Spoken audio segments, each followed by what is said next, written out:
At times I thought we never make it. Now we on our way to greatness. And all that ever took was crazy. Let's get it. 1, 2, I used to feel so. At times I thought we.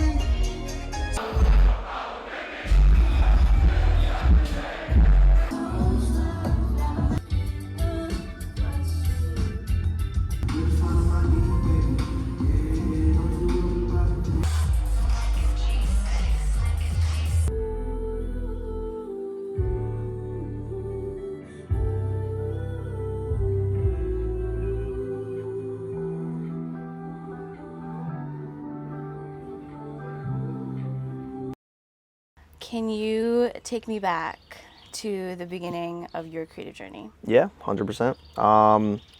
I grew up playing drums. Always wanted to be, like a drummer in a band growing up. So when I was, I don't know, probably, I was playing drums from the time I was like 6 or 7. And then eventually, I started playing music with other people in elementary school. That led to other things. At a certain point, I was in a band and we wanted to start recording music, so I got, some like day 101 recording equipment, microphones and like a mixer and like a computer to record music with, and that was like my first taste of like audio, like recording audio or like producing music beyond just like playing drums in my mom's basement. Yeah. And like right off the bat, I really loved it. In junior year of high school, I started taking an audio production class in BOCES. Because I really loved the audio thing. Did that for 2 years. My senior year, I started working at the Suffolk Theater in Riverhead as a stagehand, and like a intro like live sound engineer, but mostly just like stagehand work, pushing cases, helping artists like load into the venue, and from there, I just loved it. I kept going with it. From there, I went to school for it, went to college for it, did a 4-year bachelor's program for music industry and technology. That was what the program was called. So I majored in that, finished 4 years. All through college, I was working as a corporate live sound engineer for pretty much just like agencies that would like hire techs to come and operate, like set up, load in and operate corporate events like galas and holiday parties and board meetings and things like that. Can you explain a little bit of what you do to people that don't know what a sound engineer does? Like, what does your typical day look like? Yeah, 100%. The blanket term for what I do professionally is a sound engineer, but specifically, I'm a live sound engineer, and even more specifically, I'm broken up into 2 different positions. One of them is called a front of house engineer, and one of them is called a monitor engineer. So in a typical live concert setting, as I said, there's 2 sound engineers working simultaneously, but they're both doing completely different things. The front of house engineer is like the person most like concert goers would typically notice. They'll be in the sound booth or the front of house booth out front in the crowd, in the middle of the crowd, and they'll be mixing the artist on stage for the crowd. So everything, when you attend a concert, you're hearing the front of house engineers mix. And then there's another sound engineer as well who most people don't see or even really know about, and that's the monitor engineer. That person is on stage behind like a separate mixing console, and they're doing sound for the artists on stage. Whether that's for IEMs or in-ear monitors. Typically nowadays, most artists on stage, especially in like a bigger, more professional setting, they'll be wearing in-ear monitors. And then there's also certain situations where there's floor monitors, like speakers that are aimed back at the musicians on stage. So the monitor engineer would be controlling any in-ear monitor mixes or any floor wedge mixes on stage. There are certain situations, especially on a smaller, a smaller production level, where the artist might have a smaller budget, where there's only one engineer and they're doing both from front of house. Yeah. I've done a fair bit of that, but in any like quote unquote proper concert setting, there's 2 engineers. So those are the 2 positions I do nowadays, and the environment is that I'm working directly for whatever artist I'm working for. I go on the road with them and I'm doing, whatever, at the beginning of the tour, I'll get hired to either do front of house or monitors, or in certain certain situations, both. So why did you choose sound? Bridge that made sense coming out of like being a musician. You know what I mean? Like I feel like it's funny, like a running joke in the industry for all sound people are that we're just like failed musicians, which is like, it sounds like, it sounds sad, but it's not. It's actually, it's like funny, like people look at it as a joke, but it's honestly true. Like I if I were to guess, I think like 80 to 90% of people who do what I do professionally are like people who started wanting to play guitar or play drums or be the performer on stage, didn't make that work, and then like, but still wanted to work in the environment and work with, artists they love. So I think it was just like a easy bridge coming out of just being a drummer, And even when I was a kid, like before I even really started doing anything with sound specifically, like I would go to concerts like with my mom when I was like 13, 14 years old. I would go to shows and I would see like, people walking around stage in black,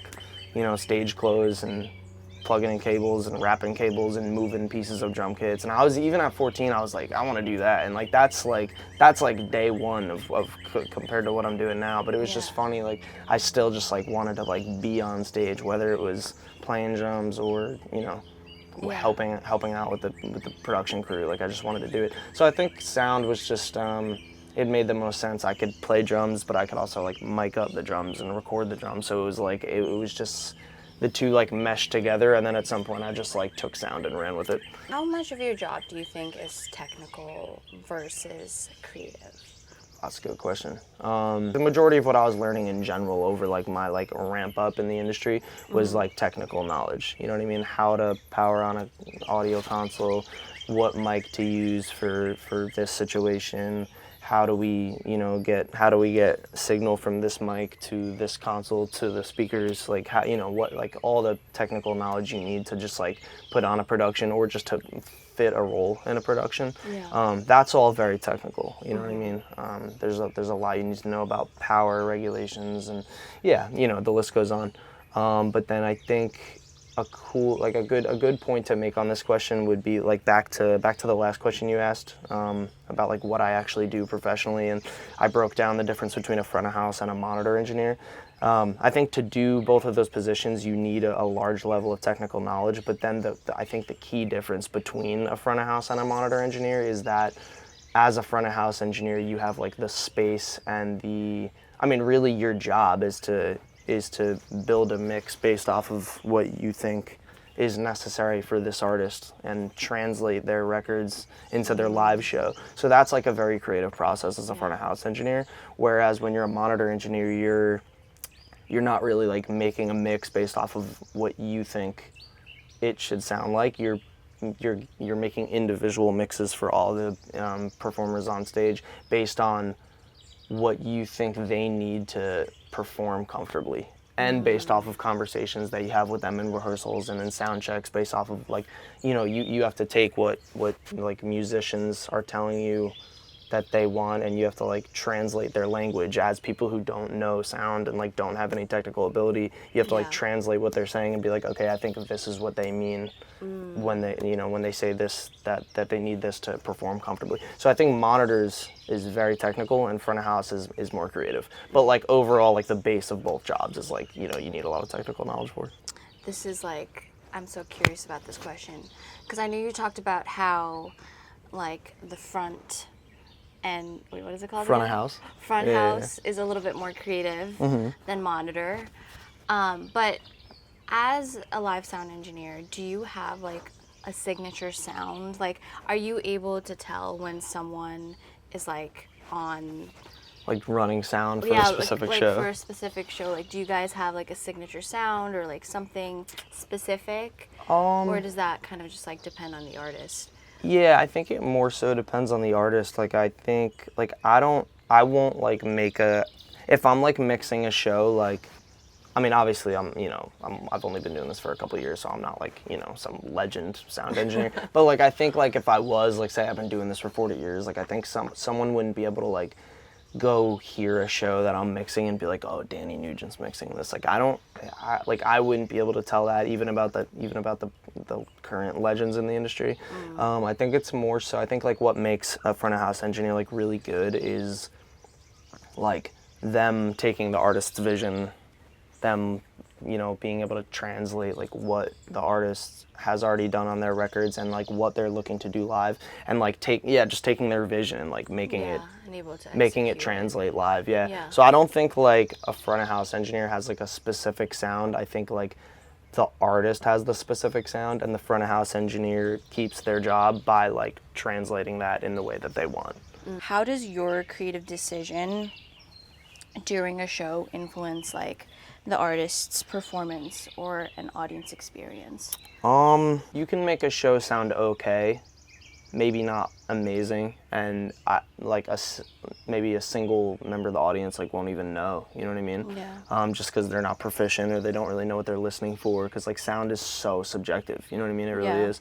But I think if you, like what we spoke about before, like if you go in and you like can read the artist's vision and you can like mesh that with your own like creative and technical abilities, and you can make the show sound really good. And I don't know, if it's like a R&B singer, you can put like a really like saucy like reverb or like effects chain on like a, you know, a female singer's vocal and make it sound amazing, as opposed to just like making them heard. If you can like go in there and take their vision and like make a show sound like really, really good and like tailor the sonic experience to like what the genre of music calls for and like what the artist calls for, like it'll just be like that much better of a listening experience for the audience.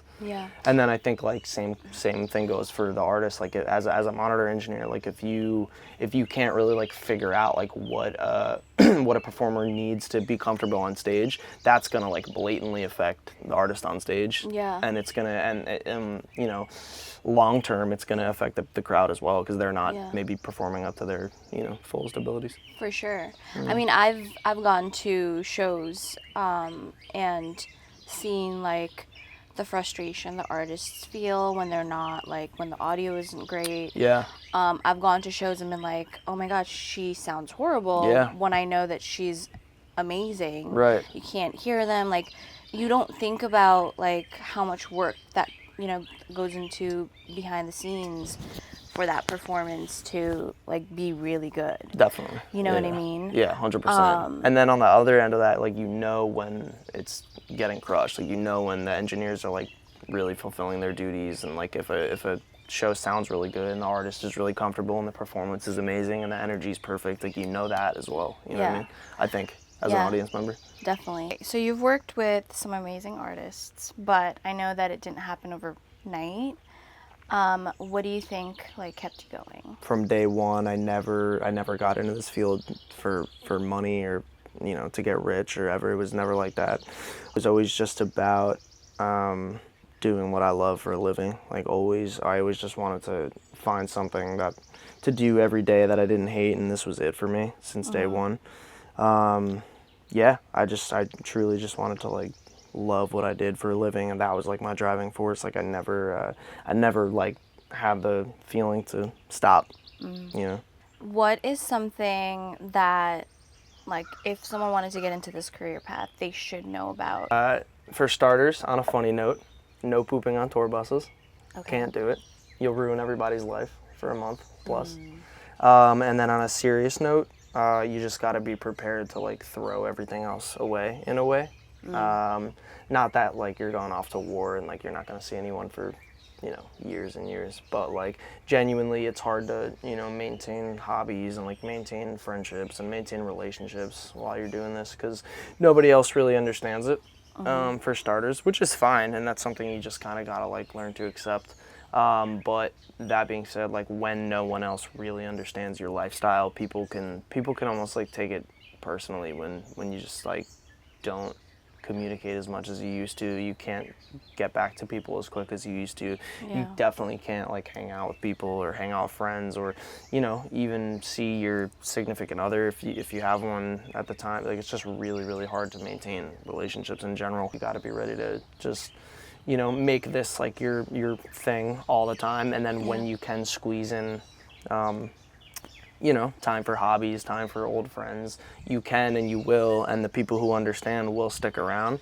But it's really just not possible to maintain like any sort of quote unquote normal life while doing this, and you just got to accept that. And if you can't, then you know, it's probably a good chance that it's not going to work for you. Yeah. Yeah. Yeah, but that's good to know, like, before getting into that, like, you kind of do have to put your personal life on hold in a way. Big time. You know? 100%. And even better, like, your personal life just becomes work. Like, all your social activities happen, you know, after the show's over, before the bus leaves. Like, that's your personal life. Yeah. So then, what do you think are the 3 most important things needed to be successful in this field? First one's discipline.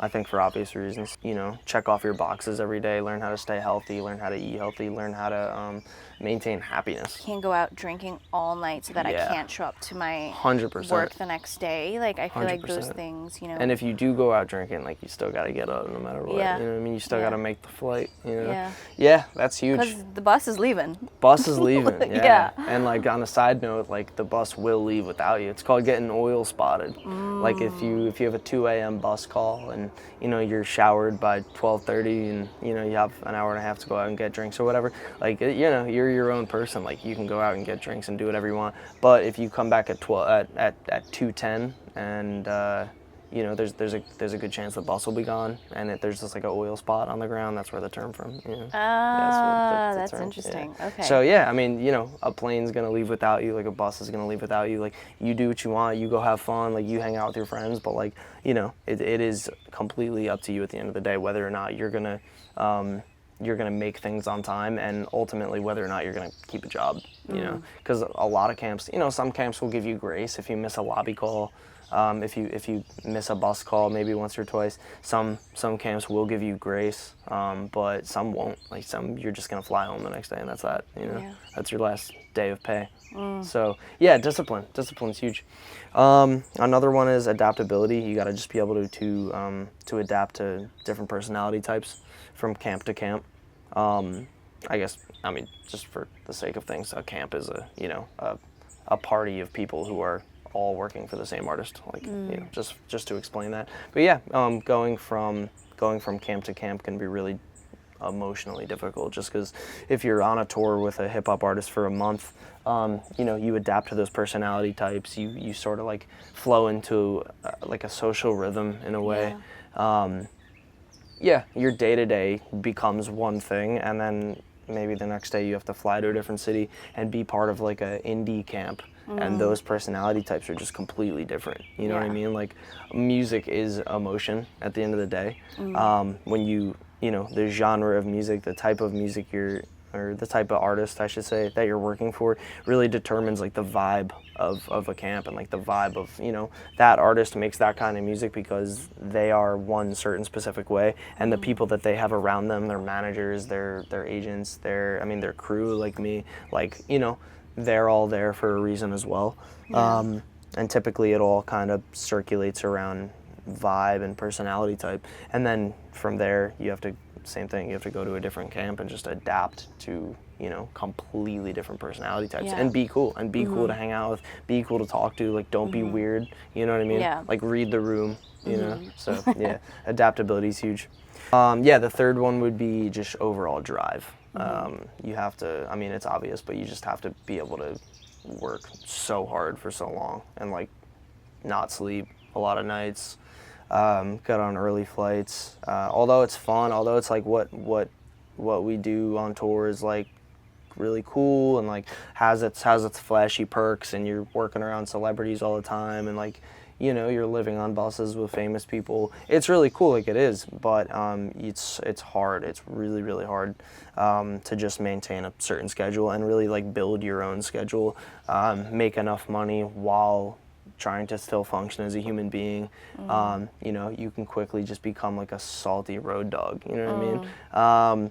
So yeah, I mean, you gotta be really driven. You gotta be really driven while maintaining some sort of human functionality. But yeah, I think you know, late nights, early flights, lots of travel, not a lot of sleep for like super long periods at a time. You just got to be driven to like get through something like that and reach the end while still, you know, maintaining you as a person. Yeah. Yeah. Okay, so we had to switch our environment here because we're in New York right now and it's so hot and humid. I guess this is like a fun question. Can you remember a time when you were on tour that reminded you of like why you do what you do? On like a non-work level, I mean, like I was like, you know, I was on tour, but it had nothing to do with audio specifically. From Berlin to Milan, we were going through the Swiss and the Italian Alps, and like I love nature personally, so I woke myself up at like 5 a.m. on that trip, and yeah, like sat in the front of the bus and just like watched the Alps go by for like hours while like having a coffee. That was sick. Yeah. Like that was something that like that kind of regrounded me. Oh, that sounds beautiful. Yeah, it was sweet. Do you have advice for someone that wants to pursue this career? One of my professors told the whole class like your career starts now as opposed to like when you graduate. Like career starts now. Like work starts today. Like start sending emails today. Like start doing, you know, all the things you think that you're supposed to start after college. Like do them now. You know, and I did. I really I took that to heart. And like, you know, a week later, I got a job pushing cases in another music venue, you know, in Westchester, and yeah, I don't know. I took that to heart. I think like this industry, more so than a lot of other industries, you just have to like act like immediately. You just have to do stuff. You just have to like super hands-on. It's very network based. It's all. Yeah, you just, you know, the second you have an opportunity to do something, even if that's to like email the info at a music venue or something, like that's the time to do it. Like it's like now or never, you know? So yeah, that's a piece of advice I was given that I think like pushing on would be important. And you said you started small, like, right? Like you were doing something where you're just able to get into the event and then kept working your way up. Yeah, I was pushing cases for like no money. Not that, you know, money was like ever a thing for me, like I stated before. But yeah, I just took like the most 101, like, hey, we literally need help like unloading a semi into this venue. Like come push this artist's cases into the venue with their crew and like get barked at by their production manager for like 3 hours, and like we'll give you no money for it, but you can get inside, you know what I mean? You can get in, you can like see what a production looks like, you can like start to understand you know, the vibe of like, you know, what happens during a load in, what happens during a show, what happens during a load out. So yeah, that was huge for me, and that was just because I emailed someone. I mean, I probably emailed like 100 people, but like a couple of them got back and got me working. Nice. So. Lastly, when did you realize that art was more than a hobby to you? Wow, good question.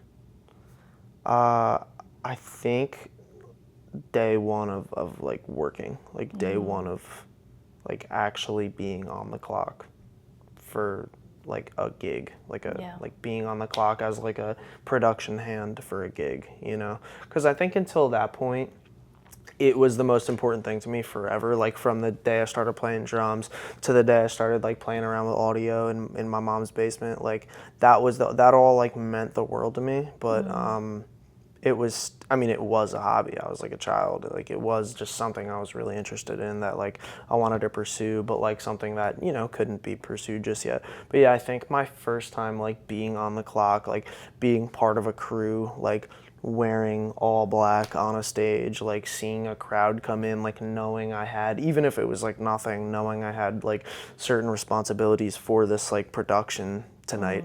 Like I think that was the moment that I was like, oh yeah, this is not a hobby. This is a real job. This is real. Like I'm gonna make money from this, and I being fulfilled by it at the same time. So yeah, I think that was the moment for me. Nice. And it never stopped. Yeah. Awesome. Thank you. Of Thank you course. for being with me here today. Danny and I have known each other since high school, so that's pretty sick. Long time. But yeah. Thanks for having me.